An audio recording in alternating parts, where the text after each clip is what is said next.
अस्सलाम वालेकुम नाज़रीन, मैं हूं उमर खान यासर। आप देख रहे हैं फोकस मीडिया। दुनिया भर का सबसे बड़ा दीनी तालीमी बोर्ड वफाकुल मदारिस अरबिया पाकिस्तान, जिसके ज़रिए इंतज़ाम इस साल माशाअल्लाह तकरीबन 6 लाख के करीब तलबा और तालिबात इम्तिहान दे रहे हैं। 3200 इम्तिहानी मराकज़ में 19,000 असातिज़ा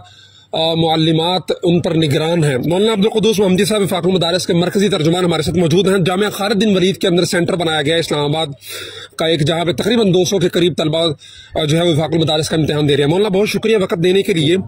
पूरे मुल्क के अंदर बैक वक्त 6 लाख तलबा का इंतजाम व इंसराम करना और इतने सालों से इस सिस्टम का कामयाबी के साथ चलना बगैर किसी बड़ी शिकायत के, बेज़ाब्तगी के, नज़म की खराबी के, हमने देखा कि जो तालीमी बोर्ड दूसरे होते हैं असली हवाले से वो एक डिवीजन पे होता है ज़्यादा से ज़्यादा, और उनके अंदर इतनी ज़्यादा शिकायत, पर्ची माफिया, बूटी माफिया, असातिज़ा के साथ बदतमीजी, ये वो फला। तो इसका इतने सालों से इतनी कामयाबी के साथ चलने के पीछे एक राज क्या है? बिस्मिल्लाहिर्रहमानिर्रहीम। बिलाशुबा ये हमारे लिए भी बहुत हैरान कुन बात है कि इतना बड़ा नेटवर्क, इतनी बड़ी तादाद, और सबसे बड़ी बात यह कि बैक वक्त कराची से लेकर गिलगित बल्तिस्तान तक, आज़ाद कश्मीर से लेकर बलोचिस्तान तक सब जगहों पर एक ही वक्त इम्तिहान हो रहा है। मौसमी हालात हैं, बर्फबारी है, मुश्किलात हैं, ये सब कुछ है।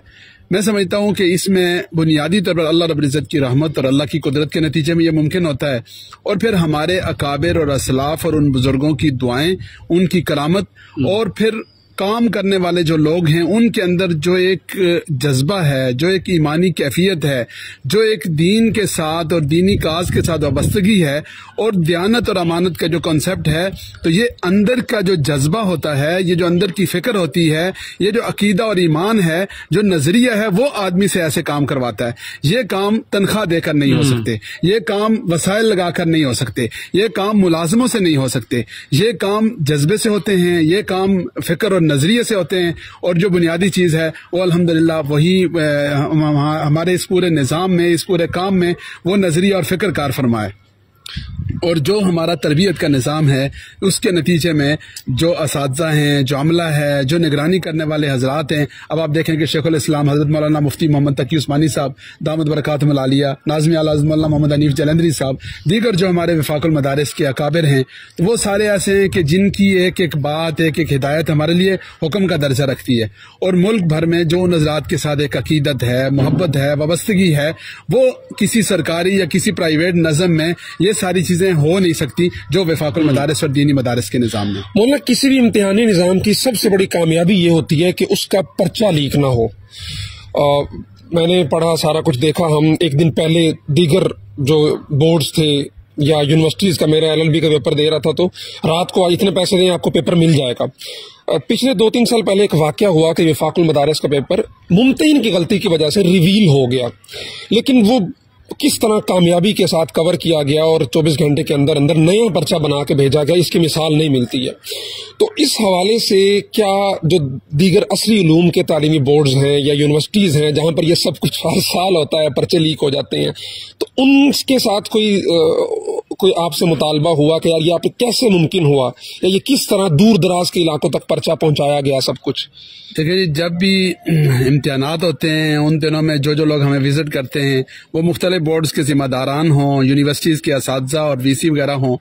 तो उस मौका पर तो वो इस जज्बे का इजहार करते हैं कि ये बड़ा मॉडल निज़ाम है, हमें इसे फॉलो करना चाहिए, लेकिन फिर अमली तौर पर इस पर कोई पेशरफ्त नहीं हो पाती। मैं समझता हूँ कि हमारे आका सल्लल्लाहु अलैहि वसल्लम का जो मॉडल है वो हमें सामने रखना चाहिए कि आप सल्लल्लाहु अलैहि वसल्लम ने जिस मुआशरे की इस्लाह फरमाई उसमें 2 बुनियादें थी। नंबर 1 खौफ खुदा, नंबर 2 फिक्र आखिरत। इन 2 बुनियादों पर रसूलुल्लाह सल्लल्लाहु अलैहि वसल्लम ने मदीना तैयबा के मुआशरे की और एक इस्लामी मुआशरे की बुनियाद रखी। और आज के दौर में भी अगर कोई निजाम हमने ठीक करना है तो उसकी ये 2 बुनियादें चाहिए। नंबर 1 खौफ खुदा, नंबर 2 फिक्र आखिरत। जब तक ये बुनियादें नहीं होंगी और कोई तरीका नहीं है कि हम इस निजाम की इस्लाह कर सकें। तो हमें अपना तरबियती निजाम, हमें अपना रूहानी निजाम, हमें अपना फिक्री निजाम उसको मुस्तहकम करना होगा, और उसके लिए ये जरूरी है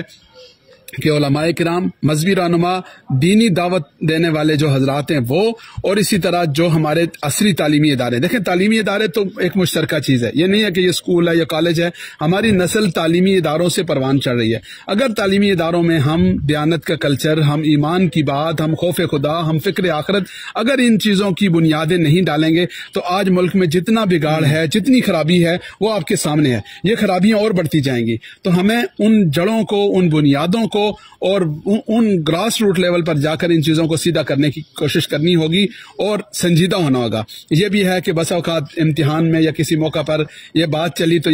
تو اس پر اس آمادگی اور جذبے کا اظہار تو کیا گیا، لیکن عملی طور پر نہیں ہوتا، اس کی وجہ یہ ہے کہ سنجیدگی نہیں کرتی۔ اچھا مولانا، یہ جو 6 لاکھ کی تعداد بتائی جا رہی ہے وفاق المدارس کے تحت امتحان دے رہی ہے، صرف پاکستان میں ہے یا وفاق المدارس پاکستان سے باہر بھی امتحانی نظم جو ہے وہ قائم کرتا ہے؟ جی الحمدللہ، وفاق المدارس کا جو نظم ہے وہ پاکستان سے باہر بھی ہے، اور یہ جو تعداد ہے یہ مجموعی طور پر جو ہمارے ریکارڈ میں ہے، لیکن اس سے مراد یہ نہیں ہے کہ صرف وفاق المدارس کے مدارس میں کل طلباء کی تعداد یہ ہے، اس لیے کہ ہر سال بورڈ کا امتحان نہیں ہوتا، پھر جو بچے حفظ کر رہے ہیں ان میں سے بھی صرف ان بچوں کا حفظ کا امتحان ہوتا ہے جن کا حفظ مکمل ہو چکا، تو جو مجموعی طور پر ایک بڑی تعداد ہے طلباء اور طالبات کی، وہ اس میں شامل نہیں ہے۔ یہ وہ بچے ہیں، یہ وہ بچیاں ہیں کہ جو بورڈ کا امتحان دے رہے ہیں، یہ صرف ان کی تعداد ہے، جو مجموعی تعداد ہے وہ 25 لاکھ سے بھی زائد ہے۔ کتنے ممالک کے اندر پاکستان کے علاوہ وفاق المدارس کے تحت مدارس رجسٹرڈ ہیں؟ جی الحمدللہ کئی ممالک میں ہیں، اور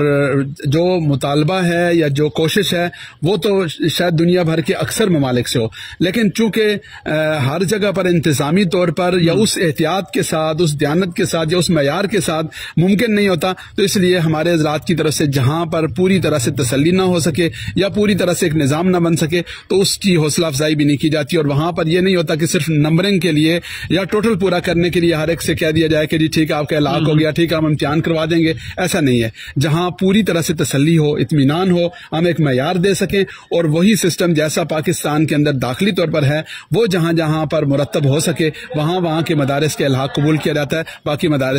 باقی ممالک کے جو مدارس ہیں ان کا الحاق بھی قبول نہیں کیا جاتا۔ بہت شکریہ مولانا تفصیلات